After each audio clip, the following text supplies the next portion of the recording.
A very good morning my dear student. Accounting chapter के अंदर आज हम देखने वाले हैं कि डबल एंट्री सिस्टम क्या होती है, double entry book keeping system क्या होती है। तो ये बहुत ही पॉपुलर अकाउंटिंग सिस्टम है और इसे साइंटिफिक अकाउंटिंग सिस्टम भी कहा जाता है।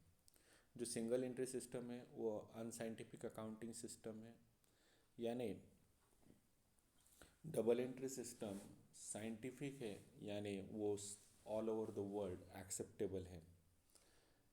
सिंगल एंट्री सिस्टम के अंदर बहुत सारे लूप होल्स है, ड्रॉबैक्स है, लेकिन accounting system double entry accounting system वो क्लियर कट है। वहाँ पूरा क्लियर कट आइडिया होता है, इसीलिए ये पूरी दुनिया के अंदर एक्सेप्टेबल है। तो देखो meaning and definition of double entry book keeping.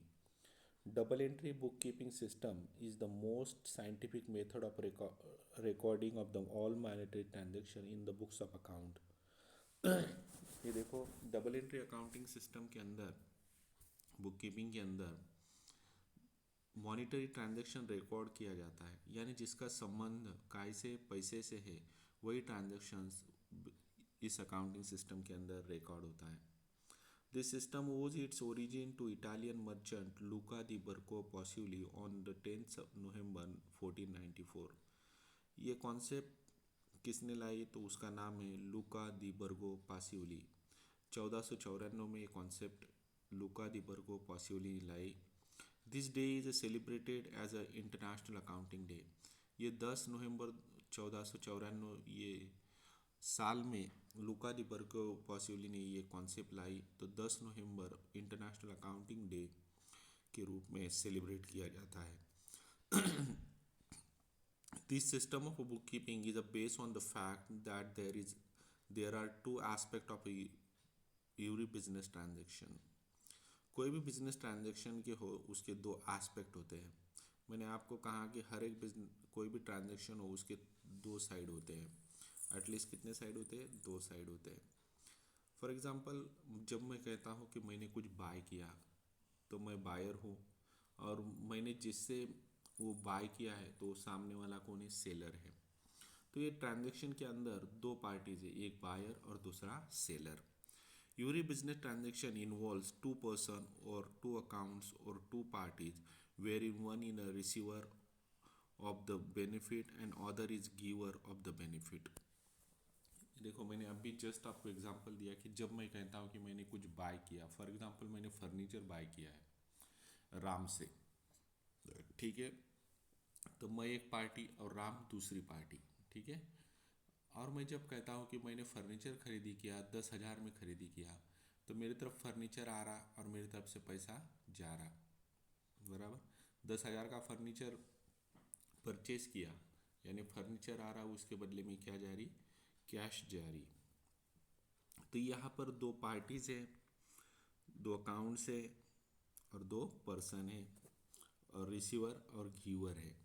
If something comes into the business, something goes out from the business. जब भी बिजनेस के अंदर कुछ आता है तो बिजनेस से कुछ जाता भी है। ये डबल एंट्री अकाउंटिंग सिस्टम कहती है। Recording of a two aspect of a monetary transaction in the books of account in the terms of debit and credit is called double entry system of account bookkeeping। ये देखो double entry system के अंदर दो side होती है, एक होती है डेबिट साइड और दूसरी होती है credit side. According to the modern approach, every business transaction is a concern with the assets and liabilities and capital, expenses and income. Whenever there is an increase in asset and expenses is debited, and decrease in asset and expenses are credited। अब ये हम देखने वाले कि ये assets, liabilities, capital, expenses and income क्या होती है। ये देखो methods of recording of accounting information. Accounting के अंदर कौन कौन से मेथड से अकाउंटिंग इंफॉर्मेशन रिकॉर्ड करने के, तो पहला बोलता है वो इंडियन सिस्टम और दूसरी है इंग्लिश सिस्टम। और इंग्लिश सिस्टम के अंदर है सिंगल एंट्री सिस्टम और दूसरा है double entry system. Indian system maintain the record in a Indian language such as Marathi, Hindi, Urdu, Gujarati, etc. It is called Mahajani or Deshinama system. In this system, transactions are recorded or maintained in a long book known as a Bhi Khata and Kird. This system of accounting is not based on a double entry system of accounting. Thus, is not a scientific accounting system. Even today, this system used in India for a small business organization. जो small business organisation है, जिन लोगों को double entry system आती नहीं है, या जो small businessman है, वो आज भी इंडियन सिस्टम के अंदर यूज करते हैं। जो उसे कहा जाता है बही खाता भी कहा जाता है उसे, और वो लोकल लैंग्वेज में होता है, मराठी, हिंदी, उर्दू, गुजराती। इस लैंग्वेज में वो क्या करते हैं, उनका जो भी बिजनेस का ट्रांजैक्शन है वो रिकॉर्ड करके रखते हैं। लेकिन ये स्मॉल बिजनेस के यूनिट के लिए हिसाब से यूज़फुल होता है, लेकिन बड़े बिजनेस ऑर्गेनाइजेशन के लिए ये बुक कीपिंग या ये अकाउंटिंग सिस्टम यूज़ नहीं होती। अब इंग्लिश सिस्टम के अंदर दो सिस्टम है, एक है सिंगल एंट्री सिस्टम और दूसरी है डबल एंट्री सिस्टम। तो single entry system, this system of accounting record only cash book and personal account. Single entry system के अंदर ओनली कैश बुक और पर्सनल अकाउंट मेंटेन किए जाते हैं, रिकॉर्ड किए जाते हैं। It is unscientific method and also known as incomplete recording system. ये अकाउंटिंग जो सिंगल एंट्री सिस्टम है वो अनसाइंटिफिक मेथड है और इनकम्प्लीट रिकॉर्डिंग सिस्टम है, because it changes with the convenience of a business of a recording transaction. This system of accounting does not provide the accurate information about the financial position of a business and it is suitable for a small businessman. ये जो single entry system है ये small business unit के लिए useful है, लेकिन एक big business organisation के लिए यूज़फुल नहीं है, और ये एक्यूरेट इंफॉर्मेशन प्रोवाइड नहीं करती है। डज नॉट प्रोवाइड, यहाँ पर देखो लिखे वाला है, this system of accounting does not provide accurate information about the financial position. ये एक्यूरेट सिस्टम नहीं है, ये एक्यूरेट फिनेंशियल पोजीशन बताती नहीं है, इसीलिए ये इसे इनकम्प्लीट सिस्टम कहा गया है सिंगल एंट्री सिस्टम को। लेकिन देखिए डबल एंट्री सिस्टम के बारे में क्या बोला है। Double entry system is the most scientific method of recording of all the business transaction in the books of account. Under this system, double or twofold effect of each transaction is recorded. Double entry system के बारे में बोला है कि ये scientific है, most scientific method है double entry system. और अंडर दिस सिस्टम डबल और टू फोल्डेड इफेक्ट्स, इसके अंदर हर एक ट्रांजेक्शन के कितने इफेक्ट होते हैं, दो इफेक्ट होते हैं।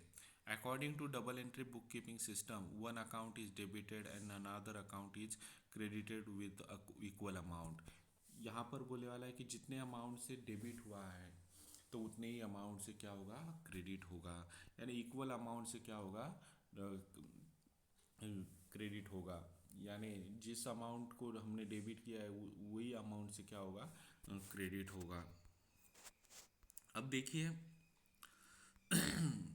Important element of a double entry book keeping system, कौन कौन से इम्पोर्टेंट एलिमेंट है इसके अंदर।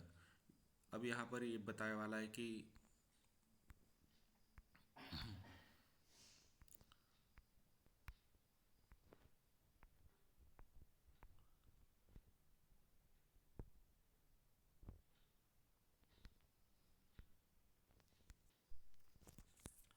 अब यहाँ पर बताया वाला है कि जो फर्स्ट है ड्वेल इफेक्ट ऑफ ट्रांजैक्शन होता है, सेकंड होता है recording of transaction journals, posting entries to ledgers, balancing of a ledgers account, preparation of a trial balance and preparation of final account. यानी बिजनेस का जो साइकिल होता है ड्वेल इफेक्ट से लेके तुम्हारा फाइनल अकाउंट बनाने तक क्या प्रोसीजर होती है, वो आने वाले वीडियोस में हम देखने वाले हैं।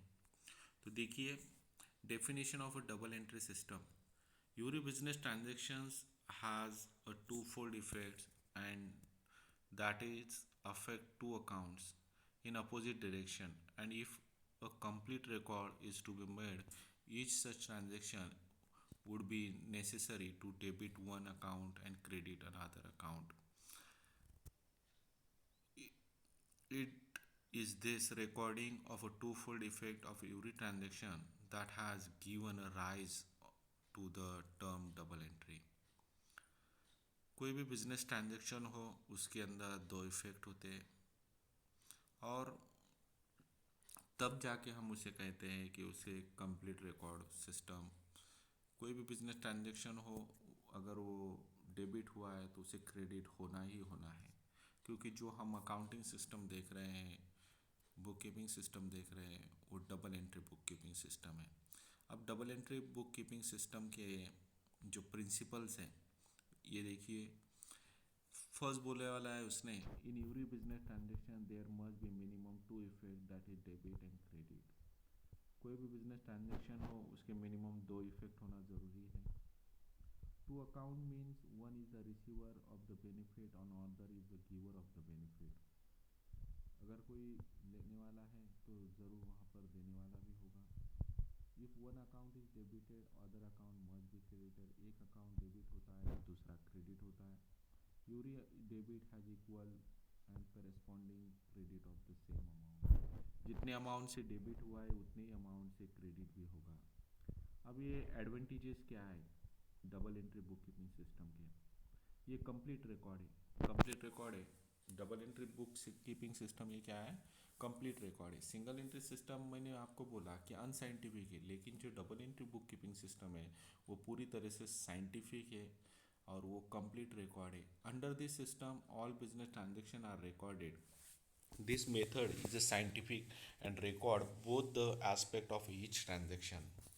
ये साइंटिफिक मेथड है, इसके अंदर बहुत एस्पेक्ट रिकॉर्ड होते हैं ट्रांजैक्शन के और इसके अंदर एक्यूरेसी भी होती है। सेकंड उसने बोला कि डबल एंट्री सिस्टम के एडवांटेजेस क्या है, तो दूसरा उसने बोला एक्यूरेसी होती है। इसके अंदर क्या होती है? एक्यूरेसी होती है। In this system both aspect are recorded in the books of account, so it gives a complete accuracy in accounting work. It also check the arithmetical accuracy. इसके अंदर अर्थमेटिकल एक्यूरेसी भी होती है। थर्ड उसने बोला business results all expenses losses income gains liabilities and assets debtors and creditors all this transaction are recorded, therefore it help in to find out the accurate business result of a particular accounting period.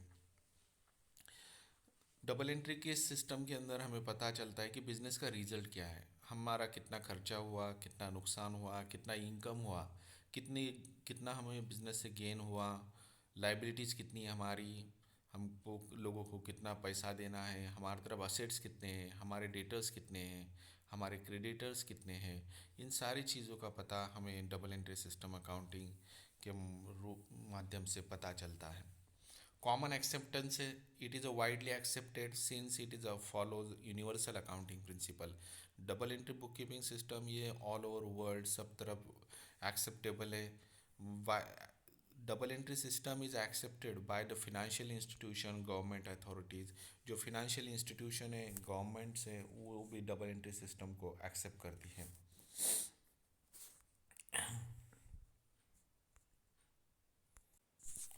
अब हम देखने वाले classification of accounts. Account का classification कैसा होता है? An account is a summarise record of a transaction relating to a particular persons assets liabilities particular head of a expense or income recorded at one place. In a day to day business activity large number of business transactions take place. It affects the several account at the end of a certain period of a time. It is necessary for the businessman to balance the account to find out the information like the total capital, total liabilities and asset, total income and expenses etc. of the business. Accounts के अंदर कई सारे accounts होते हैं। Accounts के अंदर हमें कई सारे ट्रांजैक्शन रिकॉर्ड करने पड़ते हैं और हम हर एक ट्रांजैक्शन अलग अलग अकाउंट्स के अंदर क्या करते हैं? रिकॉर्ड करते हैं। लेकिन एक पर्टिकुलर पीरियड के अंदर हमें कितना इनकम हुआ है, हमारा खर्चा हुआ है, हमारी लाइबिलिटीज़ कितनी है, हमारी एसेट कितनी है, वो अकाउंट के रूप में हमें पता चलता है। तो देखिए definition of accounts. An account is a summarise record of a transaction affecting one person one kind or property और one class or gain or loss. Account ये समराइज रिकॉर्ड होता है ट्रांजैक्शन का कि वन पर्सन और one kind of property और one class of और gain के अंदर हमें क्या कितना लॉस हुआ है, कितना गेन हुआ है, उसका पता हमें चलता है अकाउंट के इसमें. An account is a ledger record in a summarise form of all transaction. ये अकाउंट्स क्या होता है कि ऑल ट्रांजेक्शन का all ledgers record of summarise form of all transaction, वो सारे ट्रांजेक्शन का लेजर के रूप में रिकॉर्ड होता है. अब देखिए classification of accounts, personal account है और दूसरा है इम्पर्सनल अकाउंट. अब देखो अकाउंट्स का क्लासिफिकेशन हुआ है पर्सनल अकाउंट और दूसरा हुआ है इम्पर्सनल अकाउंट. पर्सनल अकाउंट किसे कहेंगे? Natural personal. Classification of account के अंदर दो अकाउंट्स है, एक है पर्सनल अकाउंट है और दूसरा है इम्पर्सनल अकाउंट. पर्सनल अकाउंट के अंदर तीन अकाउंट और आते हैं जिसे कहा जाता है natural personal account, artificial personal account और रिप्रेजेंटेटिव पर्सनल अकाउंट. तो देखेंगे हम नेचुरल पर्सनल के अंदर को कौन सा अकाउंट होता है. ये नेचुरल पर्सनल अकाउंट क्या होता है? ये देखो इसके अंदर नेचुरल पर्सन यानी Ram account, Shyam account, Sunita account, Ashok account, Suhas account यानी जो ह्यूमन है, जो जिंदा पर्सन है उसका अकाउंट आता है.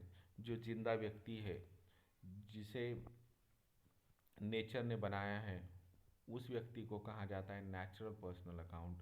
जिसे भगवान ने बनाया है, ठीक है, तो उस व्यक्ति का जो भी नाम है वो आता है नेचुरल पर्सनल अकाउंट के अंदर. Sunita account, Ashok account, Suhas account, ठीक है.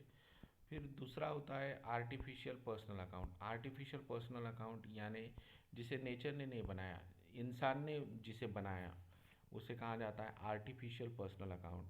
जैसा Pune municipal corporation account, Radhika sports club account, bank of India account, कोई भी ऑर्गेनाइजेशन वगैरह का जो नाम होता है वो आता है आर्टिफिशियल पर्सनल अकाउंट के अंदर. और तीसरा होता है representative personal account. Representative personal account के अंदर आता है आउटस्टैंडिंग एक्सपेंसेस, जितना हमें खर्चा लगा है वो देना बाकी है वो आउटस्टैंडिंग आता है. प्रीपेड आता है, income receive in advance, income होने के पहले हमें पैसा मिला है एडवांस के रूप में. Accrue income, outstanding income. Accrue income और आउटस्टैंडिंग इनकम, जो इनकम हमें मिलने वाली है वो भी कहाँ आती है? रिप्रेजेंटेटिव पर्सनल अकाउंट में आती है. और इम्पर्सनल अकाउंट क्या होता है? तो इम्पर्सनल अकाउंट के दो टाइप्स है, रियल अकाउंट और नॉमिनल अकाउंट. तो रियल अकाउंट के अंदर आते हैं दो अकाउंट, एक tangible account, tangible real account और दूसरा है intangible real account. Tangible real account यानी जिसे हम देख सकते हैं, जैसा तुम्हारी बिल्डिंग जिसे टच कर सकते हैं, जिसको हम आँखों से देख सकते हैं उसे कहा जाता है टेंजिबल रियल अकाउंट. जैसा कंप्यूटर है, कैश है, मशीनरी है, बिल्डिंग है, फर्नीचर्स है, ये कहाँ आता है? तो ये टेंजिबल रियल अकाउंट में आता है. और दूसरा होता है इंटेंजिबल रियल अकाउंट, जिसे हम देख नहीं सकते, छू नहीं सकते. जैसे कि हवा होती है लेकिन उसको हम टच नहीं कर सकते, ठीक है. तो वैसा ही रियल इंटेंजिबल रियल अकाउंट में कौन कौन से अकाउंट होते हैं? जैसे गुडविल, गुडविल आता है, पेटेंट आता है, कॉपीराइट होता है, ठीक है. हम गुडविल को टच नहीं कर सकते, पेटेंट को टच नहीं कर सकते, कॉपीराइट को टच नहीं करते, लेकिन इसका एग्जिस्टेंस होता है, उसे कहा जाता है इंटेंजिबल रियल अकाउंट.